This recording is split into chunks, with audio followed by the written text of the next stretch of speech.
Welcome to AutismOne, a conversation of hope with host Teri Arranga. Hello, and welcome to the Voice America Health and Wellness channel and this program, AutismOne, a conversation of hope. I'm your host, Teri Arranga, here with my guest, Dr. Jerry Tennant. Dr. Tennant did the majority of the research for the excimer laser for VISX that is used for LASIK surgery. As Dr. Tennant will reveal in this interview, decades ago he developed encephalitis and more, forcing him to retire from ophthalmology. With a grim prognosis from doctors, Dr. Tennant healed himself, and he's here today to share with you the principles he used to heal himself and which he has been applying to help others. Welcome, Dr. Tennant. Thank you very much. Appreciate the opportunity to be here. Well, you're welcome as well. I appreciate your being here. Dr. Tennant, you have a healing voltage approach. Can you please explain to our listeners what you mean by energy medicine? Well, the term energy medicine has been around for at least 5,000 years that we know about. The oldest known medical books is the Yellow Emperor's Book of Acupuncture from 5,000 years ago. So the concept of energy in medicine is actually perhaps one of the original ones and not a new one.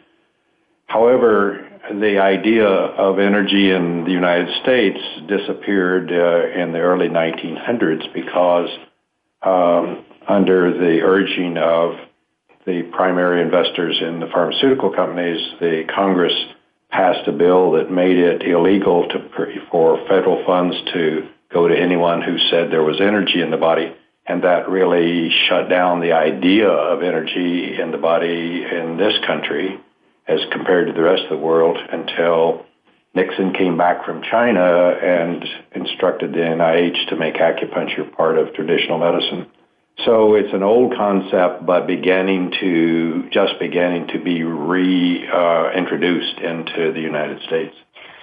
Dr. Tennant, I'm going to make an observation, and you don't need to respond to this, but you said something that sparked a thought in my mind when you said that energy disappeared in, what was it, like the early 1900s, and my mind networked history, similar history that I've read about osteopathy and about homeopathy, perhaps, and it seems like these healing various modalities that people look to for quote-unquote alternative medicine were getting squashed in the early part of the 1900s. I don't even like to use the term alternative medicine because it's real medicine. So you can comment or not as you see fit. Well, yeah, in the early 1900s, John D. Rockefeller and Andrew Carnegie were the principal stockholders in the new pharmaceutical industry. And at that point, we had 13 homeopathic medical schools, and homeopathy was the leading form of medicine in this country and indeed around the world. But they commissioned a fellow named Flexner to create a report about medical care, and they took that report to Congress and were able to lobby Congress into saying that there is no such thing as energy in the body. And as soon as federal funding stopped and then they started arresting any doctor who used an electronic device, pretty soon that sent a chill through the industry, and so they effectively got rid of the idea of energy in the body in this country, whereas it had been the primary form of medicine throughout the world up to that point. Wow. It just seems so counterintuitive and actually nonsensical to say that there's no energy in the body. Just look at the composition of the body and the relationship of energy with those components. And we're going to talk about that more in the fascinating and exciting approach that you use. So what happened to you, Dr. Tennant, personally that led you to this approach? Well, as you mentioned, I'm an ophthalmologist, and I did the majority of the research for the laser used in LASIK surgery for the company called VISX.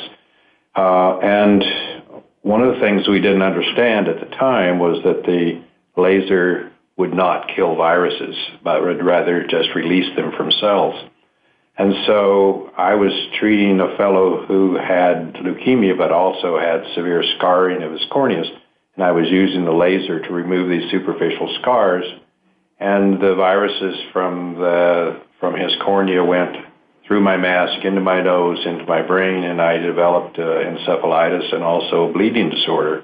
And so what happened was that I got to where I could see a patient and know what was wrong with them, but I couldn't remember how to write a prescription. And also I developed spastic movements, which doesn't work really well if you're operating inside somebody's eyeball. And so for those reasons, I had to quit working at the end of November 1995 and spent about 16 hours a day sleeping. And I only had 2 or 3 hours a day in which I could think clearly enough to understand a newspaper, and then like a light switch, it would go off and I couldn't understand it anymore. So I went to the best docs I could find in Boston and New York and at the NIH, and they all said, well, you have 3 viruses in your brain. We don't know what to do about it, so good luck. And so it became obvious that if I was going to get well, I was going to have to figure out how to do it in those 2 or 3 hours a day that I could think. And that started me on the journey of figuring out what to do. And I had, for some reason, this idea that if I could figure out how to make one cell work, I could make them all work. And so I went out and bought several books on cellular biology, which I hadn't read for 30 years, and noticed that in each of these books there was anywhere from a paragraph to a page that said cells are designed to run at a pH of 7.35 to 7.45. Well, I didn't really remember much about pH except it had something to do with acid-base balance. But when I started reading about it, I discovered that pH is actually a measurement of the voltage in a liquid. And so you actually use a sophisticated voltmeter and measure the voltage of a liquid and convert that to a logarithmic scale between 1 and 14 and call it pH. So all of a sudden it became obvious when it said that cells have to run at a pH of 7.35 that is the same thing as minus 20 millivolts. 7.45 is the same thing as minus 25 millivolts. And I said, oh, cells need energy to work. That makes sense. And that was sort of the beginning of me understanding this new paradigm or a different paradigm about how the body works. And that's where I began. Wow. So you're talking about energy and millivolts and voltage. What happens when a person has a lack of voltage or energy at the cellular level?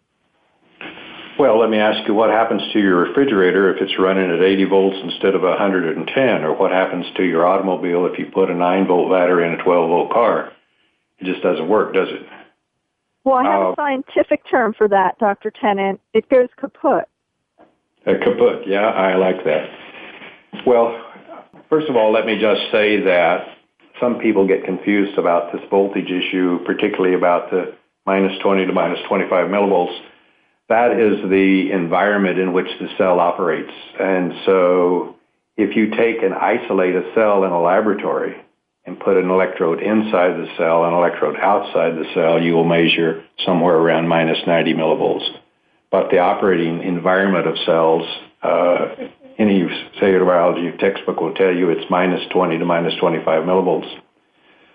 So the things that one needs to understand the following things. First of all, every cell in the body has to have voltage to work, and it runs at this approximately minus 25 millivolts. But our cells in our body are constantly wearing out.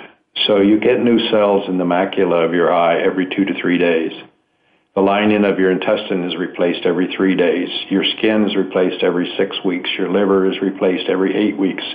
Your nervous system every 8 months, and so forth. So we're constantly wearing ourselves out and have to make new cells to replace those. Now, to make a new cell requires minus 50 millivolts of energy plus all of the materials it takes to make a cell. And so once you understand what I just said, that we constantly have to do maintenance on our cells, then you come to realize that chronic disease occurs when you lose the ability to make new cells that work. Well, that's so important, I'd like to repeat it. Chronic disease of any kind occurs when you lose the ability to make new cells that work. Well, that obviously leads us to the question then, well, what does it take to make a new cell?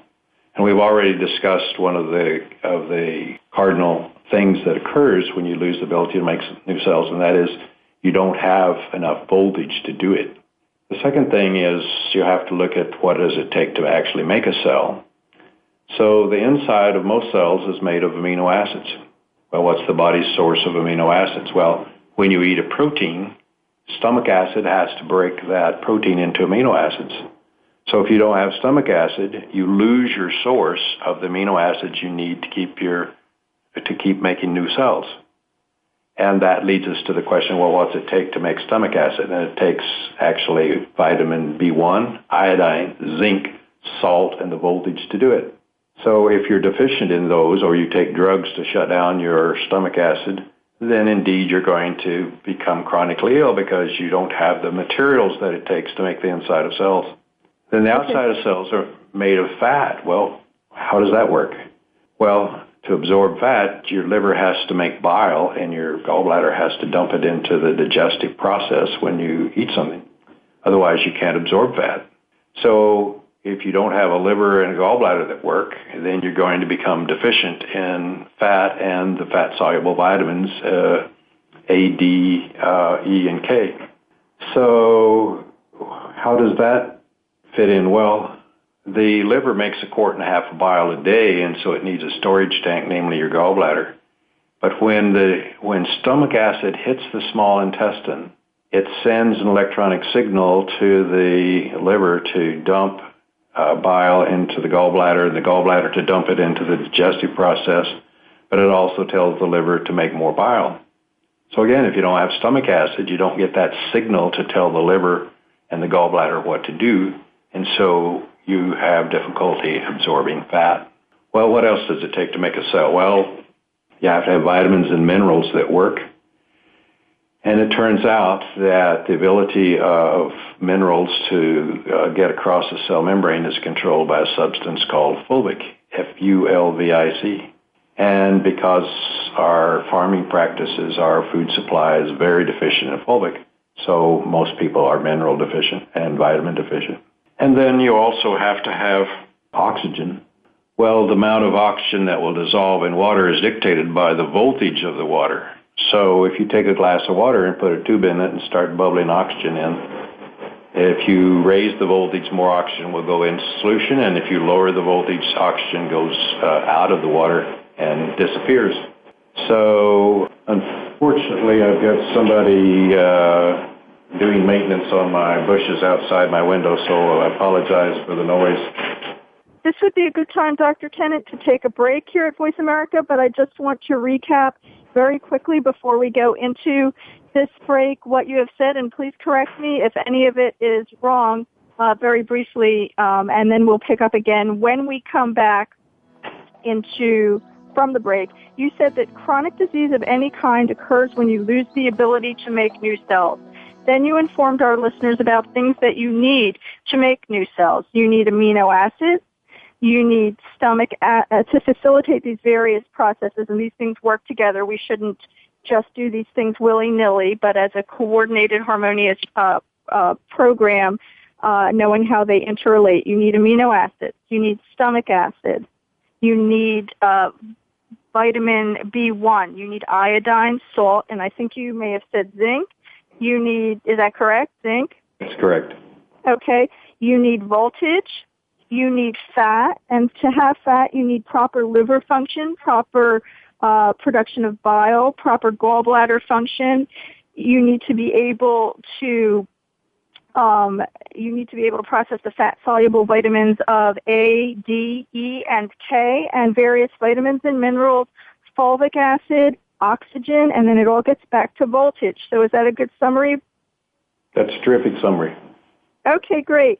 Well, we are going to be back with Dr. Jerry Tennant here at the Voice America Health and Wellness channel when we come back to break. Please visit his website, www.tennant,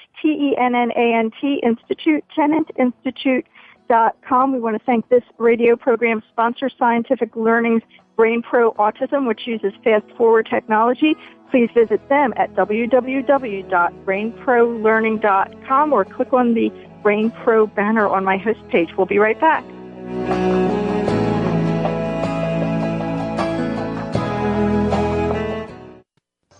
Welcome back to Autism One, a conversation of hope with Teri Arranga.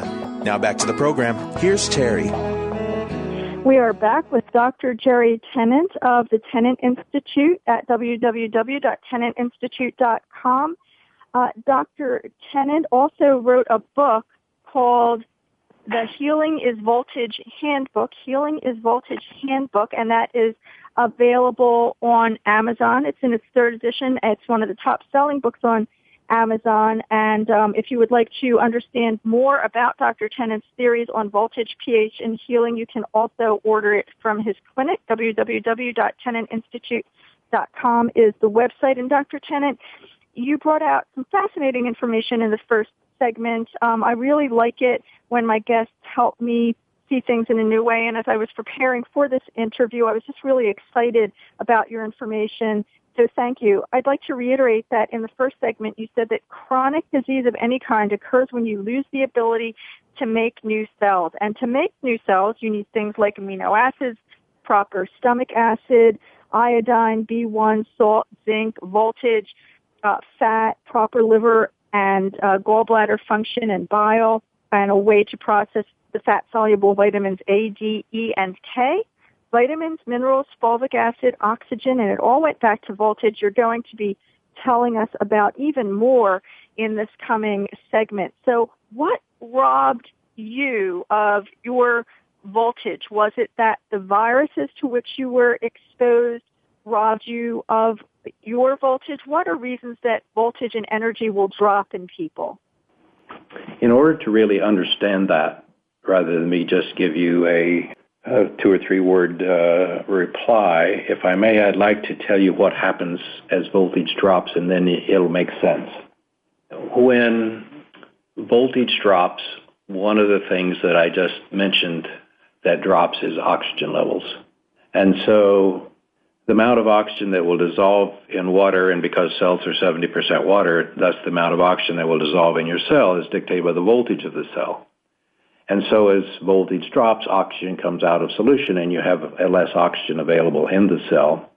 Well, there are several bad things that happen when you lose oxygen availability. First of all, inside of our cells, we have a rechargeable battery system that provides the energy for all of the metabolic processes that go on, and that rechargeable battery system is called ATP and ADP. So when the battery is charged up and has electrons available to use, it's called ATP.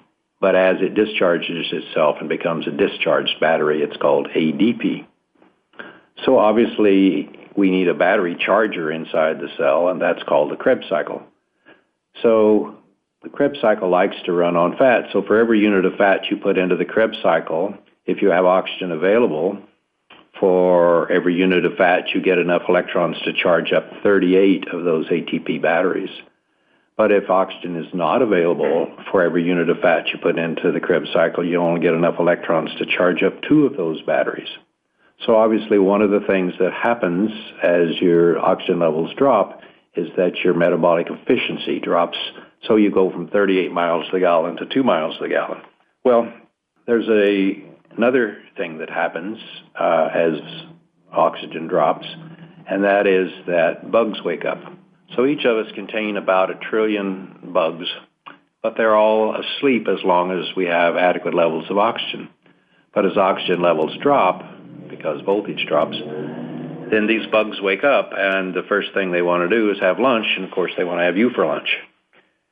Well, bugs can't put out, I don't have teeth to take a bite out of your cells, so in order to get lunch out of a cell, they put out their own digestive enzymes that dissolve our cells, and then they are able to get the nutrients. But of course, as they're dissolving our cells, we perceive that as disease, don't we? So if you have some strep bacteria having a picnic on your tonsil, well, as they're dissolving your tonsillar cells, you have the world's worst sore throat, and then their digestive enzymes get in your bloodstream and go down and damage your heart valves and damage your knees and so forth. And so this can only occur when your voltage drops enough to allow your oxygen to drop, so it allows the bugs to have their way with you. And then finally, as voltage drops from normal of minus 25 millivolts of electron donor to plus 30 millivolts of electron stealer, that's when cancer occurs. So the whole process from being tired to having cancer is really a process of the amount of voltage available. And so infections can only occur when voltage drops, and cancer can only occur when the polarity changes and you get down to plus 30 millivolts. Well, with that as a background, then I'm better able to answer the question of what happened to me, and that is that I had a root canal in the same acupuncture meridian as that provides voltage to my brain, and that an infected tooth acts like a circuit breaker and dropped the voltage enough that when I was exposed to the viruses coming from the laser surgery, those viruses were able to have their way with me since I didn't have enough voltage, and they then caused the encephalitis. So I would not have developed the encephalitis, the viral encephalitis, and the bleeding disorder had I not had low voltage in that circuit. And so soon we will be discussing how the body's wiring system works and how the body's voltage batteries work, etc.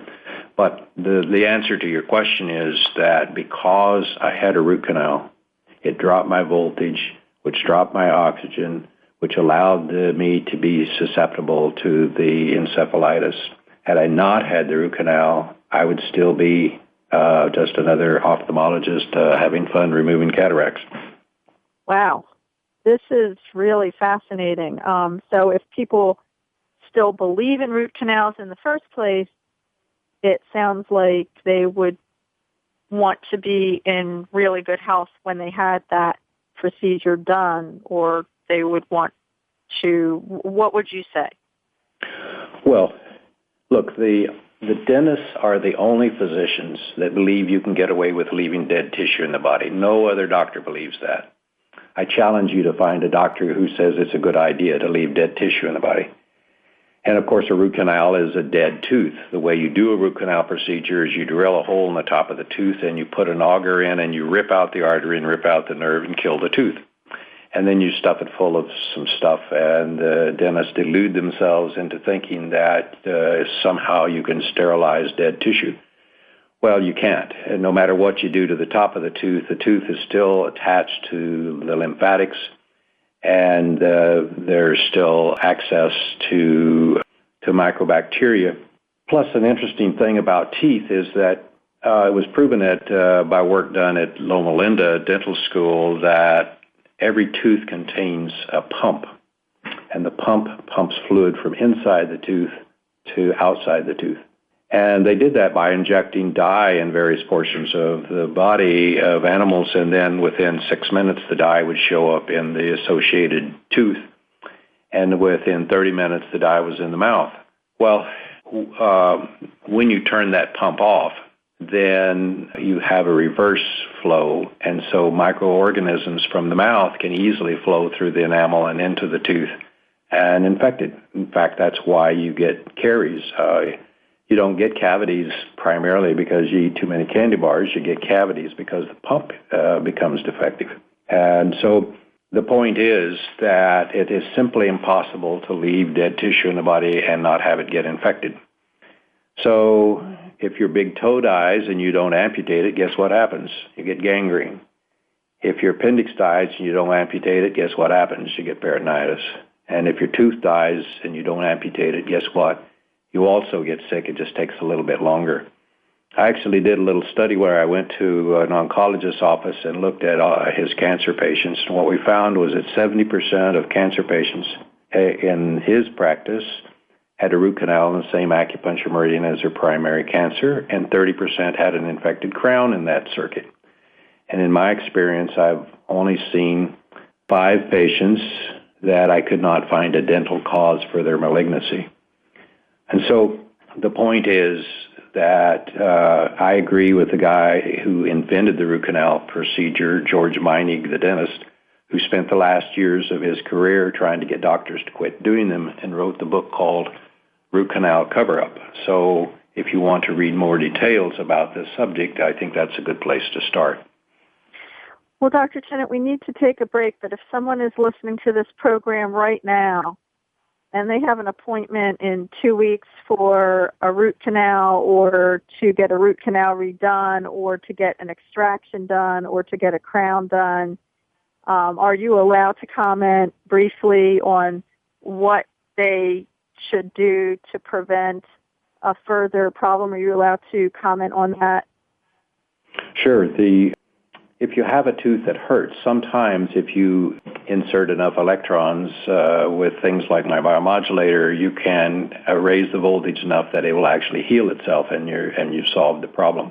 On the other hand, if you simply have a tooth that is painful and then there is no resolution to the problem, you're much better off to pull it than you are to have a root canal. It just doesn't, if you think about it, it just doesn't make any sense whatsoever to leave dead tissue in your body, including a dead tooth. Okay. Very good. We're going to take a break here at the Voice America Health and Wellness channel. We want to thank this program's sponsor, Scientific Learning's Brain Pro Autism, which uses fast-forward technology. Please visit them at www.brainprolearning.com. We'll be right back with Dr. Jerry Tennant.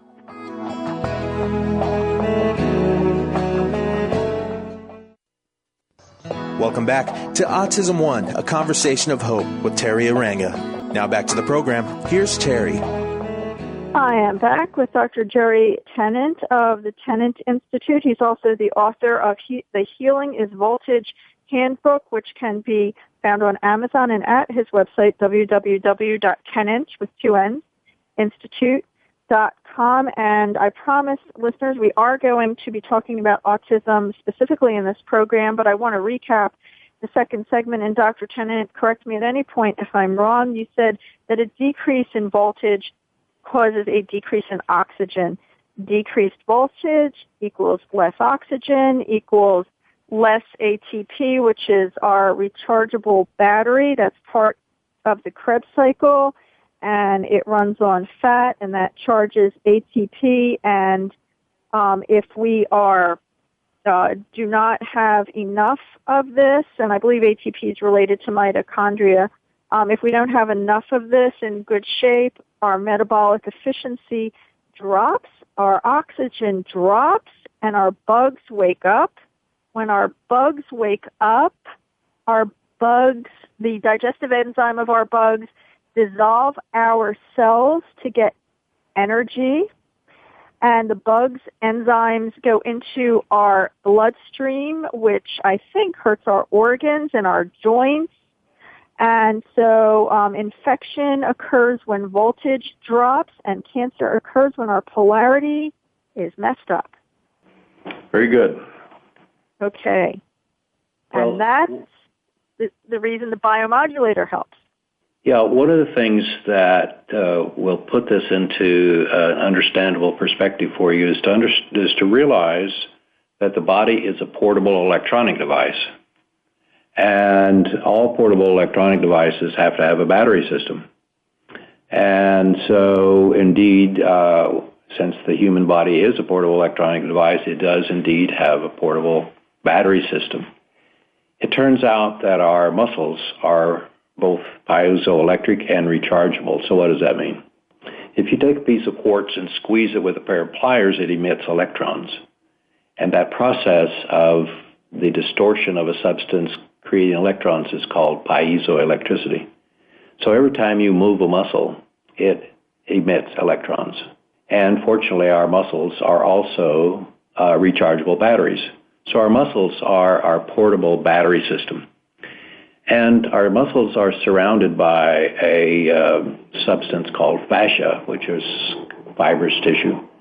Fibrous tissue is what in electronics we call a semiconductor, and that means that a semiconductor is a device that has its molecules designed so that they rapidly move electrons from place to place, but only in one direction. So our muscles are batteries, and they're surrounded by this sheath or this stocking, which functions like a wire. And so every organ in the body, or every portion of an organ in the body, has its own power supply. So, for example, and by the way, these stacks of muscle batteries are what have been called acupuncture meridians. So, for example, the circuit that is called the stomach circuit begins in the foot with a muscle called the extensor hallucis longus, and that goes to what's called the tibialis anterior, to the rectus femoris, up to the rectus abdominis, the pectoralis muscle, the platysma, and up to the frontal lobes of the brain. And as it passes through, it also gets the macula of the eye. So the front part of the brain's power supply is on the same circuit as the stomach, as the breast, as these things I've mentioned. So, for example, in my particular case, I got to where I couldn't think, and of course the frontal lobes of the brain is where you think. And it was because I had a root canal that is also in the same circuit as this stomach circuit. So that root canal acted like a circuit breaker and shut off the power going to the front part of my brain. So when I was able to measure it, instead of running at 25 millivolts, my brain was running at between 2 and 4 millivolts, so now I knew why it didn't work. And what you'll see is that that's true. So no matter what your problem is, if you've got heart disease and you measure the voltage in the stack of batteries that provide voltage for your heart, they'll be low. And if you've got liver problem, you measure the stack of batteries that provides voltage for your liver, guess what? They'll be low. And so then you simply have to go figure out why is it low. And the most common thing that you see in people who have low voltage is that they're hypothyroid, and it's usually undiagnosed. And the reason it's undiagnosed is because the labs are 10 years late updating their normals. And so oftentimes the docs will look at the normals and say, well, you're in the normal range, but you're not in the normal range because the labs are still reporting really old, outdated normals. The other problem is, too, that docs will look at what's called TSH and T4, but those can be normal, but if you can't convert to the active form of T3, then you can be 80% deficient and still have a normal TSH. And then there are other things, and we probably don't have time for me to go into all of those details, but the point is that if you don't have adequate power in the battery that supplies the voltage to an organ, first of all, the organ doesn't have enough energy to work normally, and secondly, it certainly doesn't have enough energy to make new cells to keep itself repaired. Now, the brain itself, which, of course, this particular conversation is focused on, is why is the brain malfunctioning? The brain itself has 3 different power supplies. The frontal lobes of the brain get their voltage from what in acupuncture is called the spleen-stomach circuit. The lateral portions, or each side of the brain, with its temporal lobe and part of the parietal lobe, gets its power supply from what's called the liver-gallbladder circuit. And then if you imagine in your mind what a bald-headed man looks like, the area that's bald and all the brain that's underneath it gets its power supply from what's called the kidney-bladder circuit. And so in each of those situations, you can look at the power supply for those parts of the brain and begin to figure out which ones are malfunctioning. And so, for example, in my field of ophthalmology, the optic nerve gets its power from the liver circuit, whereas the macula gets its power from the stomach circuit. And so it's easy to fix those problems when you understand what the power supply is, and you can go look and see where that power supply is being shorted out or malfunctioned so it won't work anymore. So in the situation of autism, oftentimes what you'll see is the following. If you measure the voltages of autistic kids that are basically 3 and under, somewhere in that range, you'll see that almost always they're running every circuit at high voltage. They're running almost every circuit over 50 millivolts. if you look at an autistic kid that's, say, 4, 5, 6 years old or older, their voltages are always low, and then if you check, they've become hypothyroid. And, of course, in the meantime, they've burned out their adrenals. And thyroid and adrenals are like two horses pulling a wagon. You have to have both of them pulling equally. So you have to really support the thyroid and the adrenals in autistic kids if they're going to have adequate voltage to make things run correctly and to maintain themselves. Now, in these younger kids, what you see is that they have an excess of the brain, of the neurochemical glutamate. So let's talk about that for just a minute. The couple of the neurochemicals in the brain are glutamate and Gaba. Glutamate is necessary for learning and memory, but it stimulates the brain, whereas Gaba is necessary for speech, and it calms the brain. And normally, glutamate is converted into Gaba using vitamin B6. But this process of conversion from glutamate to Gaba is often blocked by things like heavy metals and viruses. So when you recognize what I just said, you begin to see why you see the things that are characteristic of this spectrum. Because kids that have an excess glutamate are hyper, but they also are very smart and they remember almost everything. So that you have this incredible intelligence because their brain is basically in overdrive because of the excess glutamate, but they have trouble talking because they don't have enough GABA to do it. Now, when you have too much glutamate, what happens is that it increases the insulin and lowers glucose in the brain. And when you have that process, it continues in a cycle to increase more glutamate and finally causes you to lose what's called glutathione. And once you lose glutathione, you have calcium flowing inside the cells, which causes death of the neurons. And one of the things that helps protect that is adequate levels of magnesium. And of course, when we go back to our old friend glutathione, which is the agent that controls whether or not you have the calcium influx, to make glutathione requires 3 amino acids. Well, we've already discussed your body's source for amino acids, haven't we? Stomach acid. So you have to have adequate levels of vitamin B1, iodine, zinc, salt, and the voltage to make stomach acid so that you have an ongoing source of amino acids to make the glutathione you need to protect the neurons. Now, if you look at this pattern that we're just discussing, one of the things that's interesting is that as you raise the voltage, it removes glutamate from the receptor sites. And of course, one of the ways we raise the voltage, other than correcting thyroid levels, is to use a device like the device I developed called the biomodulator. The biomodulator has the ability to measure the voltage in every organ and then to put it in treatment mode and insert electrons in a pattern that they'll be absorbed by the cell membranes and raise the voltage of the cell, and that causes the glutamate to be removed from the receptor sites, and thus you see the calming effect in autistic kids as you correct the voltage. Of course, there are other things one can do. For example, in the ability to convert glutamate to GABA, you have to have methyl form of B6. And this process is blocked by viruses and heavy metals, but that can be overcome with this stuff called fulvic acid.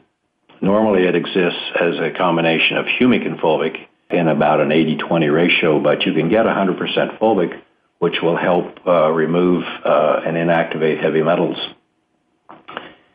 And of course, we've already discussed why you have to fix stomach acid in order to make the amino acids, and also realize that 80% of the GABA in your body is made in your pancreas rather than in your brain.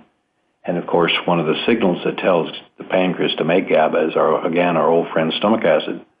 So correcting stomach acid is very helpful in solving much of this complex stuff of glutamate versus GABA in the spectrum kids.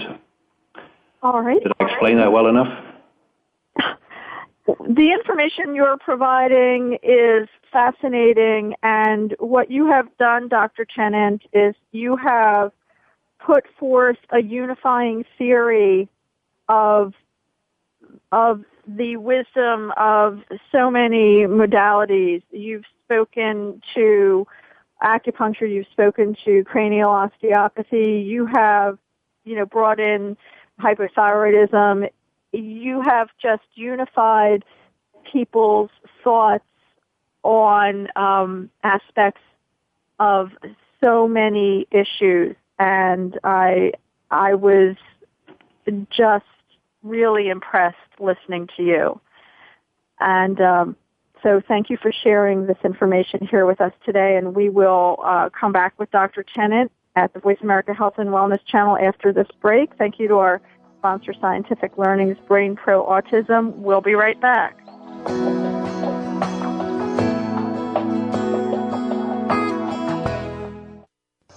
Welcome back to Autism One, a conversation of hope with Teri Arranga. Now back to the program. Here's Teri.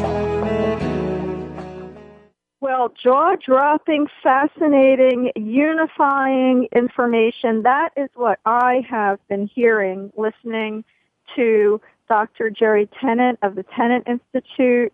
Dr. Tennant, as I said to you during the break, I was just in awe listening to you during the previous portion of the program, and you will be at AutismOne in Chicago, and listeners will have the opportunity to hear you there and actually meet you. You've brought together so many different aspects. I know that you also talk about good water, for example, and the structure of water.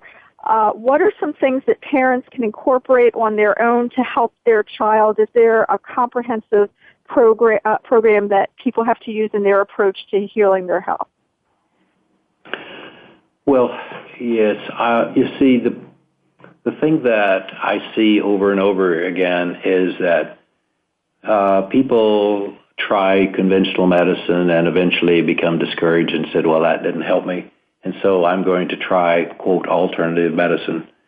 And they'll try homeopathy, and that didn't work, and they'll try essential oils, and that didn't work, and they'll try acupuncture, and that didn't work, et cetera, et cetera. In my view, the problem is as follows. Let's say you roll your car and total it, but you decide you have to drive it. So you put new tires on it. Well, it still won't run because guess what? It doesn't have any gas in the gas tank. So you put gas in the gas tank and find there's a hole in the tank, and it rolls out quickly. So you fix that. Still won't start. Well, you discover it doesn't have a battery. So you put a battery in and it still won't start. And so forth. And so you keep working your way through. And that's what happens with various forms. People go one place and go another place and keep trying one thing. And putting new tires on a wrecked car won't make it run if you don't have any gas and you don't have a battery. The point is that you have to, in my experience, you have to address all of these things all at the same time. So you have to have all of the things that it takes to make a new cell and to get rid of all of the things that damage cells as fast as you make them. And then you'll be successful because the body knows how to repair itself. That is, it knows how to make new cells at work if you just give it the tools. And the tools are voltage, all the stuff you need to make the inside of a cell, to make the outside of a cell, to put the vitamins, the minerals, the oxygen, the water, and get rid of the toxins that have accumulated. Then the body makes a new cell that works, and guess what? People get well. Perfect example of what I'm talking about is I was asked to see a little girl who had drowned, and she had been without a pulse for 45 minutes, and then they resuscitated her. And when I met her, she'd been in a coma for 2 years. And so we put patches on her feet on the acupuncture battery system that goes to the brain. And we started giving her nutrients that contain everything necessary for life. Namely, we were giving her raw milk, in particular with eggs, because those, and then the phytoplankton, because those are the three things on the planet that have everything in them necessary for life. And guess what? In a few weeks, she woke up. And when she woke up, she was deaf and blind, but we continued this process, and soon her vision came back, and then her hearing came back. And now at age 9, she can do math in her head that I can't even think about doing. So she's a perfect example of how here's somebody who was basically dead for 45 minutes and then been in a coma for 2 years. And if you give her all of the tools it makes to make new cells, then you have this amazing ability of the body to heal itself, even in these amazingly terrible circumstances. And so this is what I do. This is what I see every day in my clinic. And it's a matter of if I can get people to fix everything all at once, then most of the time they get well. Well, I've got to tell you, I've been doing interviews since 2005. This has to be one of the best interviews I've ever done. And I want to thank you for sharing your inspiring story, the inspiring story that you just shared with listeners, and using what you found to help others, Dr. Tennant.